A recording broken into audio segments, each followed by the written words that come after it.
Seja muito bem-vindo ao Enfoque. Depois do acordo alcançado entre a Grécia e o Eurogrupo, começam a ouvir-se as primeiras vozes discordantes no interior do Syriza.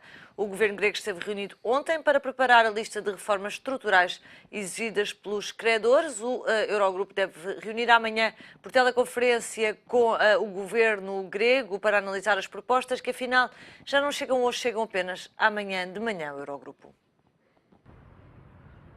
Começou a contestação em torno da extensão do empréstimo à Grécia por mais 4 meses e a voz mais sonante fez-se ouvir dentro do próprio partido do governo. O eurodeputado do Syriza, Manolis Glezos, pediu desculpa aos eleitores gregos por tê-los feito participar numa ilusão. Também o ex-primeiro-ministro grego criticou o acordo com os credores. Antónis Samaras diz que o compromisso é um prolongamento do memorando da Troika, só que em condições ainda piores. Entretanto, o governo grego esteve reunido para ultimar a primeira lista de reformas estruturais que foi exigida pelos parceiros da União Europeia e do FMI. O ministro das Finanças mostrou-se confiante de que as propostas vão receber luz verde. Δεν θα υπάρξει νέο Eurogroup τώρα, παρά μόνον εάν οι θεσμοί αποφανθούν ότι η απάντηση είναι όχι, στο ερώτημα που τους έχει θέσει το Eurogroup. Οπότε, εμείς ελπίζουμε και είμαστε σχεδόν σίγουροι, ποτέ κανείς δεν μπορεί να είναι απολύτως σίγουρος για οτιδήποτε, αλλά είμαστε σχεδόν σίγουροι ότι θα εισπράξουμε το ναι από τους θεσμούς, δεν θα υπάρξει Eurogroup και θα προχωρήσουμε στη διαδικασία σταθεροποίησης της οικονομίας. Se a lista receber o aval dos credores, o acordo pode ser ratificado já esta terça-feira. O programa de Atenas é focado na reforma fiscal e na luta contra a fraude e a corrupção.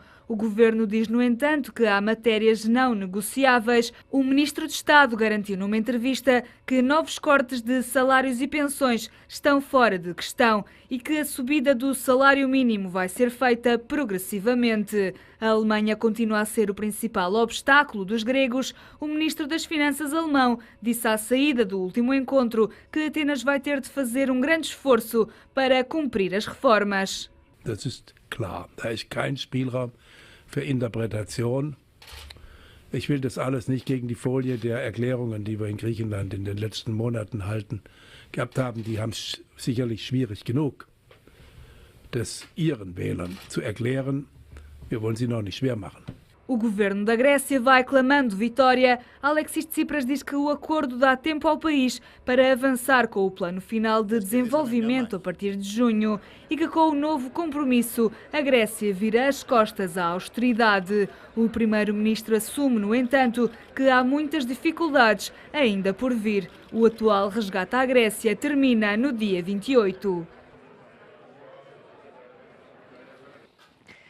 Avançamos para a análise desta reunião de sexta-feira do Eurogrupo e também do que é que vai marcar esta semana, nomeadamente esta proposta da Grécia, tudo com a ajuda de Jaime Quezada e Vítor Ramalho. Muito boa tarde. Vítor Batista, peço desculpa.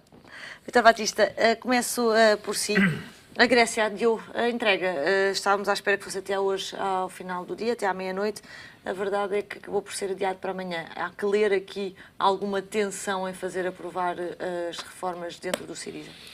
A tensão existe. Há já vozes que vêm a público discordando completamente daquilo que eles já consideram ser alguma cedência do governo grego relativamente a algumas exigências que se inserem no quadro de reformas que a Grécia estava a assumir e estava a dinamizar e a concretizar. Este problema não é muito diferente daquilo que porventura se poderia esperar. Eu julgo que a Grécia neste momento está perante um problema que é entre as promessas eleitorais que assumiu perante o seu eleitorado e aquilo que vai conseguir concretizar. Portanto, isso é inultrapassável, porque as promessas foram de tal dimensão que porventura, neste momento, não as podem de imediato concretizar. E, portanto, a extensão do programa de financiamento é completamente necessário, tendo por fim que não haja uma ruptura de financiamento e de pagamento de salários entre as várias questões que poderiam levantar na Grécia. Agora, isto conduz-nos a quê? Vamos lá ver. Eu julgo que nós estamos num problema na Europa muito complexo. O que é que começa a sobressair? O que começa a sobressair é uma certa divergência de interesse entre aquilo que cada país pretende e deseja e vai prometendo eleitoralmente aos seus concidadãos e aquilo que a Europa está disponível para ceder. E isto insere uma outra questão, ou porventura envolve um outro problema, que é um problema político que a Europa não conseguiu resolver. Muito disto poder-se-ia assumir que talvez fosse ultrapassável num quadro, porventura, de uma Federação Europeia. Eu julgo que a grande questão europeia é, neste momento, não haver uma federação. Nós precisamos de um poder político forte, precisamos de legitimidade democrática e precisamos depois de um governo da federação que tenha preocupações, essas sim, de solidariedade para com os seus Estados, pertencentes a essa federação. Enquanto não chegarmos lá, o que é que acontece? Cada país defende os seus interesses. De uma forma ou de outra, cada um trata de si. E, portanto, este é o grande problema que nós temos pela frente e, portanto, aquilo que poder-se-á retirar deste problema, que não é muito diferente do português e, de certa forma, também da Espanha, é que estamos numa situação em que os credores se impõem, o devedor vai cedendo porque não tem outra solução, porque temos uma moeda única e com a moeda única as soluções têm de ser outras, não há emissão de moeda, portanto é muito mais difícil a gestão orçamental de cada país e por isso mesmo a única forma de ultrapassar isto, volto a reafirmar, é um outro caminho, uma decisão política, porque um governo da Federação tem que ter cuidados. Para serem eleitos têm de assumir aspectos de solidariedade e nessa altura sim, talvez acha uma melhor utilização de recursos e um melhor intercâmbio de solidariedade entre as gerações. A terceira via política não é uma terceira via económica. É uma via política. Jaime Quezada, muito boa tarde. E o Vítor Batista falava num conceito de legitimidade democrática, um conceito que foi muito polémico, aliás, na semana passada, depois das declarações de Jean-Claude Juncker a falar no atentado à dignidade dos países, incluindo também Portugal. Acabou por ser um discurso que, aliado ao facto de Maria Luísa Albuquerque se ter sentado ao lado de Schäuble e ter sido elogiado Portugal por ser um bom aluno da Europa, um embaraço para o governo interno, ou não? Não, Maria, eu diria que estes acontecimentos da última semana foram eles próprios um exemplo daquilo que é neste momento um certo desconceito que existe na Europa. Portanto, é evidente que esta situação da Grécia é uma situação excepcional. Como todas as situações excepcionais existe ponderação e, portanto, a forma como o Eurogrupo, e em particular o núcleo duro, do ponto de vista de decisão, está a acautelar esta situação, é natural que seja ponderado, porque, efetivamente, o que está aqui em cima da mesa é o facto de a Grécia já ter tido, num passado recente, um tratamento relativamente seletivo e até qualificado, e, mais uma vez, isto virá a acontecer. E eu diria duas coisas. Em relação àquilo que tem sido a posição da Alemanha, e em particular também de Portugal e de Espanha, acho que tem havido também aqui um certo exagero do ponto de vista da especulação. É conhecido aquilo que foi o capital de rigor que países como Portugal e Espanha tiveram em todo o processo, embora a Espanha não tivesse tido uma intervenção formal, e, portanto, é natural que haja por parte das autoridades portuguesas, espanholas, e até do povo português e espanhol, em última instância, uma atenção muito particular e um seguimento muito especial em relação àquilo que vai ser o caso grego, se assim podemos dizer. Porque não podemos ter, de facto, numa Europa que se pretende, numa Europa de direitos e obrigações, membros que de facto não sejam desse ponto de vista corretos. Portanto, eu acho que o facto da Ministra das Finanças Portuguesas ter ido à Alemanha, ter estado sentada ao pé do Ministro das Finanças alemão, toda a especulação que vem na imprensa alemã e portuguesa são sempre especulações jornalísticas. Admito, como disseram os comentadores Marcelo Rebelo de Sousa e Luís Marcos Mendes, que possa ter havido aqui algum exagero do ponto de vista da forma como tudo isso foi conduzido, mas eu não diria que isso é o mais relevante. Acho que o importante, mais do que os sinais que chegam num ano como este ano, que é um ano também especial desse ponto de vista, porque é um ano eleitoral, é nós termos a noção de que Portugal não está interessado em prejudicar os gregos, e isso está fora de causa.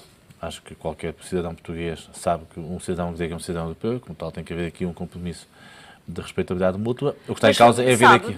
Pergunto-lhe isto porque à saída da reunião do Eurogrupo, um dos factos marcantes, em particular para Portugal, foi termos o ministro Varoufakis Sim, a não querer comentar é natural. a Estava postura a comentar... quer da Maria Luísa Albuquerque, quer da Espanha, mas dando claramente sinais que, de facto, houve ali alguma agressividade de posições do lado português e espanhol. Ele foi correto a forma como se expressou, disse que não comentava a posição de colegas. Não comentar já é comentar. Não, mas é evidente, eu acho que, vamos lá ver, nós vivemos todos um período de alguma turbulência, portanto, tudo aquilo que são sinais e comportamentos tendem a ser excepcionados. Portanto, eu diria que Portugal tem sido um país exemplar do ponto de vista de seguimento daquilo que foram os compromissos que teve com o exterior.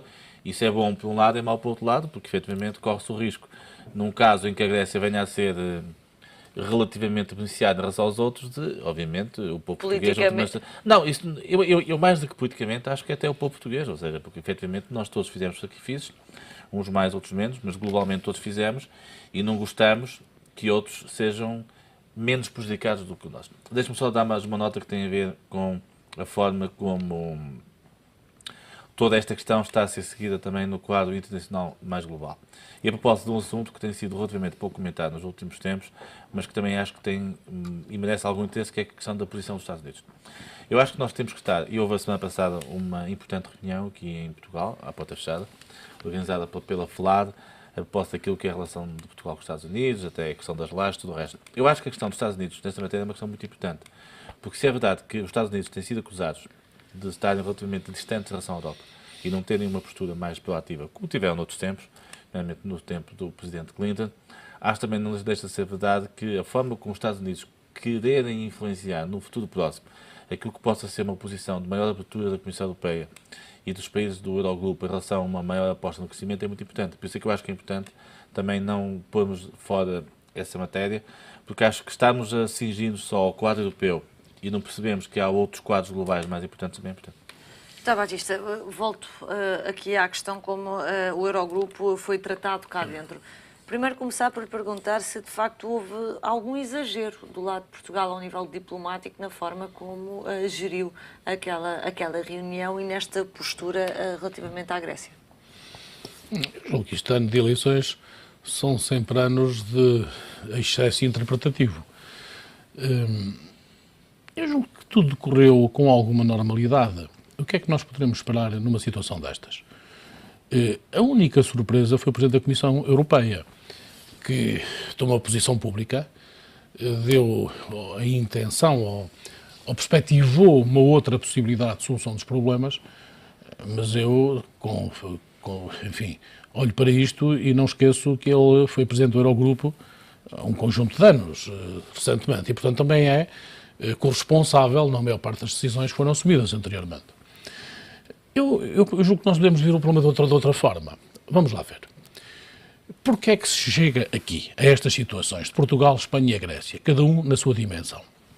Por um problema muito simples. Temos déficits orçamentais. Déficits orçamentais conduzem a aumento da dívida. E as dívidas, a determinado momento, atingem montantes e a expressão significativa no contexto do próprio orçamento. E o problema é como é que isto se resolve. Como é que isso vai resolver? Resolve-se continuando a conceder empréstimos e a aumentar a dívida, ou resolve-se tendo uma perspectiva da necessidade de controlar os déficits e tender a que os déficits sejam déficits adequados para resolvermos, evidentemente, a própria dívida. Eu julgo que quando uma dívida atinge valores no limiar dos 150% ou ultrapassar os 150%, eu julgo que isto é uma expressão preocupante. E, portanto, o problema é o outro. Eu julgo que quando nós hoje temos na Europa, eu peço desculpa sobre isto, mas penso que é importante, está muito na mente das pessoas, tudo se está construído do ponto de vista político e da opinião pública contra medidas que sejam medidas de controle da despesa. E, portanto, tudo que seja de controle da despesa, de redução da despesa, isso não serve.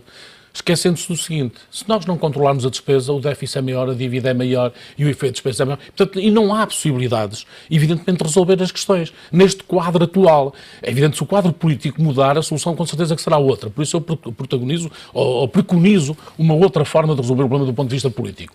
Enquanto não chegarmos a esse ponto, a situação é uma situação que está controlada, ou que tem de ser controlada.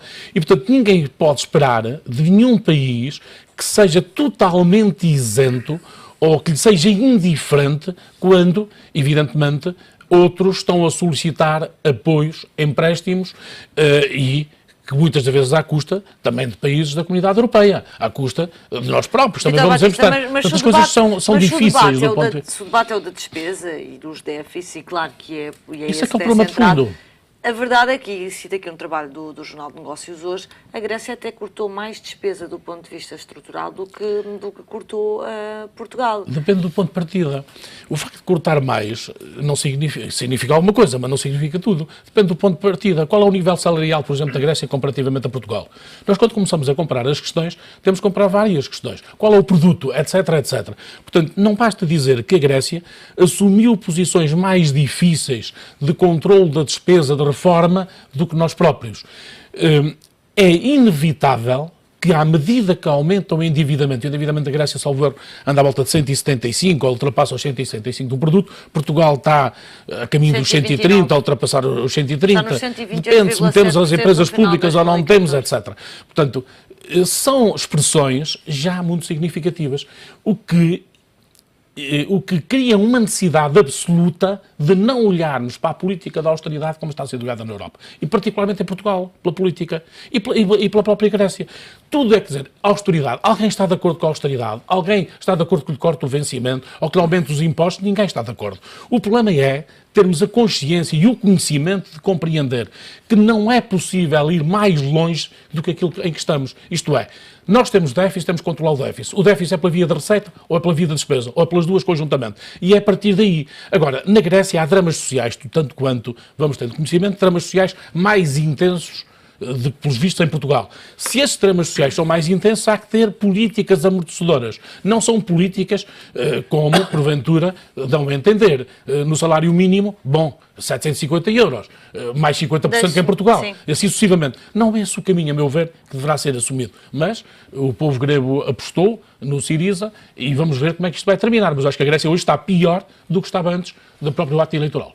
Jaime Pesado, e a Grécia deveria ter entregue até hoje, mas será só amanhã então, esta proposta com as condições que estão no acordo que foi assinado, estão previstas no acordo assinado na sexta-feira. O que é que espera destas propostas que a Grécia põe em cima da mesa? No comunicado que foi entregue, que foi há pouco avançado pelo governo grego, o governo acaba por dizer que é um compromisso, é uma carta que contém todos os compromissos do Syriza para garantir, para atenuar, aliás, a crise humanitária. Isto quer dizer o quê exatamente? É que aquilo que vamos esperar das reformas é mais no sentido despesista do que no sentido do rigor? Aquilo que ontem se soube foi que a Grécia, para antecipar um pouco a discussão, mandou um primeiro documento que tinha linhas gerais sobre aquilo que seriam a partida. Sem quantificações. Agora, é evidente que nós temos que ir a um nível muito mais de detalhe, ou seja, evidentemente que não quero entrar aqui numa discussão muito objetiva sobre qual é a responsabilidade da Grécia, qual é a responsabilidade do grupo. É evidente que, para que efetivamente a Grécia possa beneficiar primeiro desta prorrogação de 4 meses e depois, num segundo momento, eventualmente, de um novo apoio a ser negociado, é evidente que tem que haver, por parte das autoridades gregas, um compromisso claro e objetivo do ponto de vista daquilo que são os resultados que se pretendem atingir. Deixe-me dizer, relativamente à questão das reformas da Grécia, que efetivamente eu concordo que tem que se ver qual foi o ponto de partida. É evidente que a Grécia sempre foi um país que, do ponto de vista de despesa pública, tinha patamares absolutamente inconsideráveis e, portanto, muito maiores do que aqueles que tinha Portugal, e também tem, de facto, um nível de rendimento em termos das remunerações e também do próprio produto muito mais elevado do que tem Portugal. Agora, isso não quer dizer que nós em Portugal tínhamos feito o que tínhamos de fazer na área da despesa. Sou dos que acham que, efetivamente, nestes últimos anos, e não foi só nestes 10 anos, nestes últimos 5, 6, 7 anos, nós ainda fizemos muito pouco do ponto de vista da contenção da despesa. Concordo com a análise do Jornal de Negócios, completamente, quando diz que, do ponto de vista daquilo que é o caminho que há a fazer em termos de reforma do Estado ao nível da diminuição da despesa, que nós temos muito para fazer. Eu tenho dito aqui, ao nível das empresas públicas, ao nível das próprias autarquias, nós temos aqui um perímetro de atuação onde ainda está muito por fazer. E, portanto, claramente que este exemplo da Grécia, que se não for comparável do ponto de vista absoluto, pelo menos é comparável do ponto de vista relativo e de caminho a seguir. Portanto, esse é claramente um aspecto muito importante, porque se há a lição que se tira de todo este ajustamento que foi feito nos últimos anos, de Portugal, é que de facto houve aqui um compromisso que foi conseguido, as contas públicas ficaram estabilizadas, mas muito se deveu à custa dos esforços dos contribuintes. Mas curiosamente, e apesar de ter feito aqui um corte maior naquilo que é a despesa, isso acabou por não se traduzir e ter um excedente orçamental superior ao de Portugal e alcançado Certo. primeiro do que Não, mas isto tem a ver com a própria atividade económica. Como sabe que a Grécia tem ao nível do turismo e também das outras atividades um excedente orçamental maior que o nosso. Não estou tanto a ir aos porquês, estou Sim, mas a enumerar um facto. Curiosamente, isto acabou por não se traduzir no fator confiança. No caso da Grécia? No caso da Grécia. Não, porque isso tem a ver com as sociedades. A sociedade grega é uma sociedade de pouca confiança, sempre foi. Ou seja, com todo o respeito, ou seja, Atenas e as ilhas gregas são, como nós sabemos, uma terra encantadora, mas de facto qualquer pessoa sabe que está na idiosincrasia do povo grego ser um povo que não inspira confiança. E, portanto, isso faz parte da sua gênese e da sua forma de ser. Já o povo português, com todos os feitos que tem, pode, de facto, não corresponder a muitas expectativas, mas é um povo que exige, que suscita confiança. Portanto, eu acho que a questão da confiança, que é um aspecto absolutamente Então central... se isso for assim, só não Sim. há programa de ajustamento que salve a Grécia. Não, ou seja, não, eu acho que a Grécia tem um problema sério. Ou seja, porque a questão que se coloca é, por mais rigoroso que seja a vontade de um determinado governo, e este é um governo que foi eleito num contexto que nós sabemos, de impor um programa de ajustamento rigoroso na Grécia, nós sabemos que o comportamento da sociedade grega é um comportamento por natureza rebelde. E, portanto, eu tenho muitas dúvidas que haja capacidade em tempo útil para que a sociedade grega se submeta a um programa de ajustamento deste género. Nós, os portugueses, por contrário, somos um povo... Então acha que vai acabar por ser uma Grécia fora do euro? Não, eu não estou a dizer isso, estou a dizer que pode não ser porque os custos da Grécia sair do euro também são muito complicados para a Europa e, portanto, neste deve haver, acredito que possa ter que haver aqui às vezes decisões que têm que ser tomadas a dois e, portanto, não queria dizer isso, eu diria que em condições normais o caminho que a Grécia tomaria seria o de sair do euro. Como isso, infelizmente, tem consequências também para a Europa que podem não ser tão fáceis quanto isso, admito que possa ter que haver necessidade de flexibilizar todo esse caminho futuro. Meus senhores, agradeço a vossa presença no Em Foco, que hoje olhou para o rescaldo do Eurogrupo.